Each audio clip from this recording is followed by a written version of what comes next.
All right, so we're doing a bit more analysis on the song Will You Still Love Me Tomorrow by the Shirelles, or the Shirley's, as I was calling them before.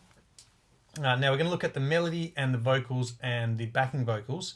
But before we get right stuck into the analysis, I just want to go through some concepts because in contemporary music, it's a little bit different to having sequences and all those sort of classic, like augmentation and diminution and retrograde and all those inversions. We don't really use those kind of things. We do a different way of studying the melody. So we're just going to go through some stuff first and then we'll get into the actual analysis. So here we go. So one of the key concepts we use is key notes, and what that means is this is like the A section, and the C is the key note of the A section. So this is another A section, and then the B section here, that the note A is now the key note of the B section. So the melody sort of hovers around that area for the B section, and then it comes back down to the A section. So that's very similar for all contemporary music. Like the verse will have a key note, the pre-chorus will have a key note, the chorus will have a key note. So a really common concept, so something to think about. Now the other thing is the way the music is phrased. So there's an important concept called prosody, and that is how do the meaning of the lyrics match the meaning of the music, or the meaning of the rhyme, or the meaning of the structure of the lyrics. And so this nursery rhyme is an example of a perfect match. So we've got a phrase here that goes up and then comes down. Starts on the tonic, ends on the tonic. It's perfectly balanced. The rhyme is also perfectly balanced, so it matches perfectly. We've got an A rhyme here and an A rhyme here. The syllables are perfectly matched. The number of phrases, there's 2 phrases, it's perfectly matched. Everything's perfectly matched, it's very balanced. If it's not perfectly matched, it becomes unbalanced. So this is, and it becomes more indie. So down here, this is kind of an indie song where there's no rhyme. There's also 5 lines and stuff like that.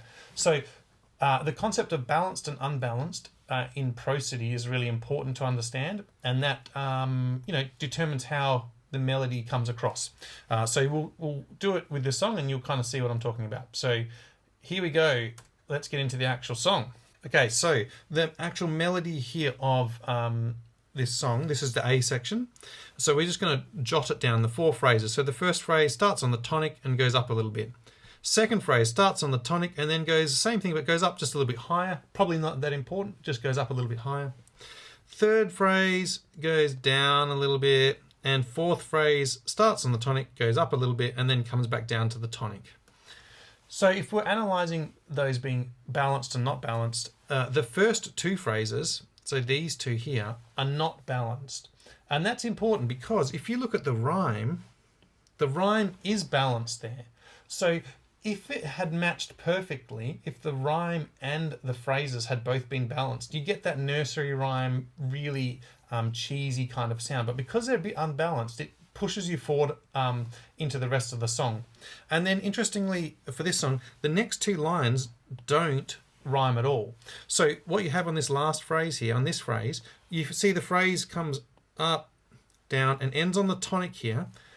Super resolved, so it really finishes off. We started on the tonic up here, we finish on the tonic, it's all perfectly resolved. We avoid the tonic resolution any other point in this A section. But interestingly, there's 2 reasons it doesn't really resolve. One is because we ask a question, but it also doesn't rhyme. So the rhyme structure is A, then we've got a B, then we've got a C.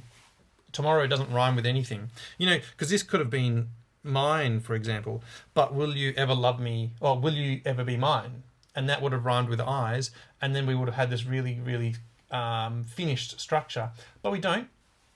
And that gives you some forward momentum into the next section. You want it to resolve, so you want to hear the next section of the song.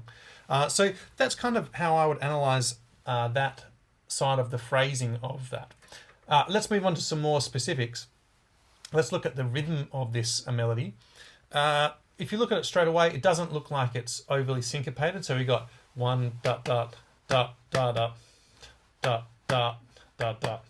So that's pretty straight. But I would argue a few things here. A little dictionary lesson here. But if you look up the dictionary, the bolded part of the word over here is telling you which part of the word should be emphasized. So in the word tonight, the night of tonight should be emphasized. So if you think about that over here, where you're setting the words tonight, that's set in a really strange place. What should happen? It should sound like this. You go 1, 2, 3, 4. Tonight would be where it should go. It doesn't. It goes on beat 2 and. So we're really emphasizing an offbeat there. And it happens again over here. We're trying to emphasize beat 4 and here. And even this phrase here is emphasizing beat 4 and again. In your classic songwriting, the is not an emphasized word. So you are getting syncopation there. And you're also getting syncopation at the end of the phrases. So here and here and here. You're kind of getting this syncopation that happens. And then it sort of resolves again down the end here with no syncopation in this final line. So another thing for you to think about there. So that's how the rhythm of that's working. Let's talk about some other fun little things. This word mine, the vowel I is made up of 2 vowels, and e. I, done really quickly. I. And songwriters use this to make 2 notes. So the word mine is 1 syllable, but because we split the vowel up into mine, we can get 2 notes out of it. So that's done there. It's also done over here on the word I, which is actually I. If you really want to be silly, the word eyes is actually sung e z, eyes. That's really how that's being sung. And lastly, let's look in this first verse at some articulation. So if you're singing backing vocals or in a choir, you're not going to bend notes around and scoop notes. But when you're doing lead vocals, you definitely want to do that. That's stylistic stuff and you want to do that. So one real obvious one is, if you go and have a listen to it, is on light here, we've got a scoop or a really big bend. So that note's super bent. This one here is a really nice little staccato on that note. So, but will you love me? Which is really nice. You have a listen to that. It really pops. Sounds good. So those are a few of the things happening with the articulation. All right, let's move on. Where are we off to? Oh, let's look a bit at the backing vocals here. So this is obviously a pretty basic part here. This is just doing a nice long sustain note. We've got some common notes across the chords.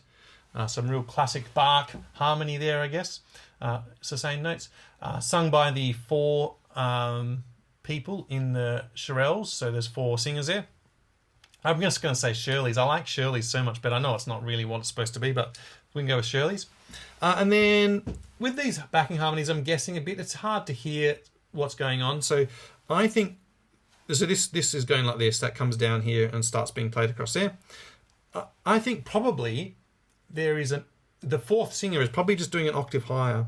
Is probably just going up here like this. But I couldn't really hear it.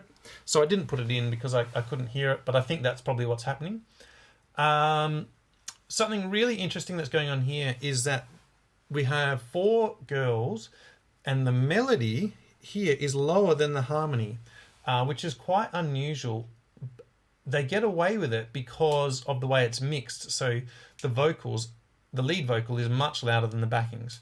But if you were doing that now and you all had your own radio mics and the sound engineer just put everyone at the same level, that would sound quite odd because you really need the lead vocals to be much louder because the backing vocals are higher. So just a little curious thing there. This chord here is a little curious one too. It's got a D minor over a C. Usually that would be F over a C, giving you a nice plagal finish or a sort of suspended finish, but I don't think that's what's happening. Have a listen to yourself. I don't think it's happening because that's what the melody note is, a D there. So yeah, a little unusual little ending there for you. All right, let's look at the next part here. A little bit more backing for you. We've got this nice little backing line that appears in the second to A section. And I just thought it was interesting that I thought it was sha-la-la-la, but as it turns out, it's sha-la-lub-shub, sha-la-lub-shub. So, you know, I'm sure there's a B in there. So you can have a listen to that one yourself. Sure, that's what's happening there. What's next? Okay, so we're on to the B section here. Okay, so now I remember I talked about the key notes. So you can see that the key note has gone to A here. In the A section, we had the keynote of C. Some other things is that melody is now hovering around the third. So that's the third of F. That's the third of E minor, third of F, third of C, third of F, third, until we finally finish over here on the fifth. So that's just an interesting thing there. It's gone higher. It's probably changed register for the singer, something like that. If we were to graph these phrases again, we've got pretty much straight with a little downward kick, straight with a downward kick, straight with a downward kick. And then at the end we finish with an up. Now that's a little bit unusual, right? Because again, that feels a little unbalanced. You would usually finish down on the tonic. We don't really finish on the tonic. We finish on the fifth. This one down here is the fifth. But it makes sense because it's the B section and you don't want it to be super resolved at the end of the B section. So the phrase finishes on a sort of high note and it then drops back down into the tonic of the A section. So just an interesting phrase there. Another couple of interesting things I think is that you'll see the word tonight is now set properly.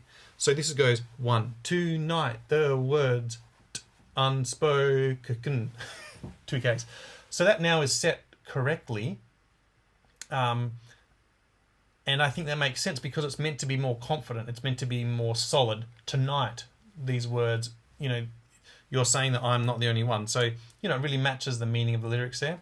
Interestingly as well, just talking about these phrases that I did before and then it goes up, that now we have perfect rhyme if we sort of change that one a little bit. Broken, sun, one, con, broken.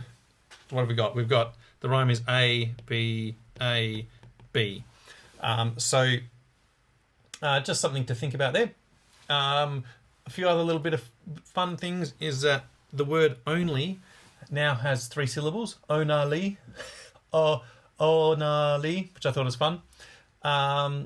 We've also got this little ghost note. Again, it's a stylistic thing where it's sort of half spoken. So another little interesting thing there. Okay, now we go back to the A section. No, we're kind of done. Sorry, I don't think we got another A section. I think I jump now.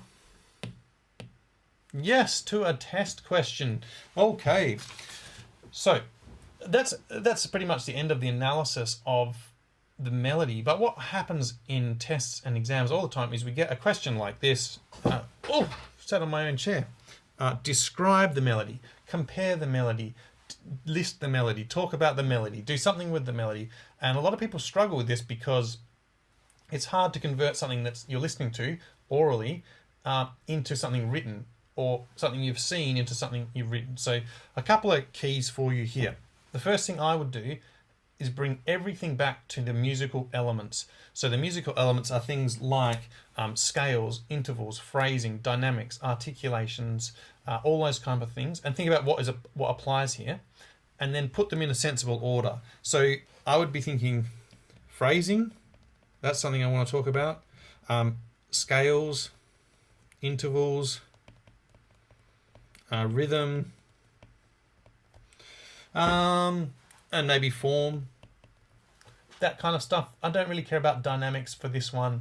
So think about the things that matter. And then another thing is a definition. So if we're saying melody, if we talk about what a definition actually is, a definition is what is the melody a part of and what are the parts of the melody. So the melody is part of the form and its parts are scales, intervals, rhythm, and phrases. So that helps you construct your answer. So if I was constructing this answer, I'm going to say something along the lines of the melody is in the form AABA. The A section, and then I'd start doing things. The A section has 4 phrases. The phrases are diatonic. They come from the major scale. The intervals are, you could say, tones and semitones. A lot of people say stepwise, so going up and down steps. So the intervals are stepwise. and then you might say something about the syncopation, or depending how you want to say, you might say this melody has a small amount of syncopation when you consider the lyrics, something like that. So that's how I would be trying to describe the melody. You could then do the same thing for the B section. The B section has 4 equal phrases, same thing. So I hope that kind of helps you think about how you might answer describing the melody of this piece. Break it into its little parts. And then give it a shot. Okay, thanks for listening. I'll see you soon.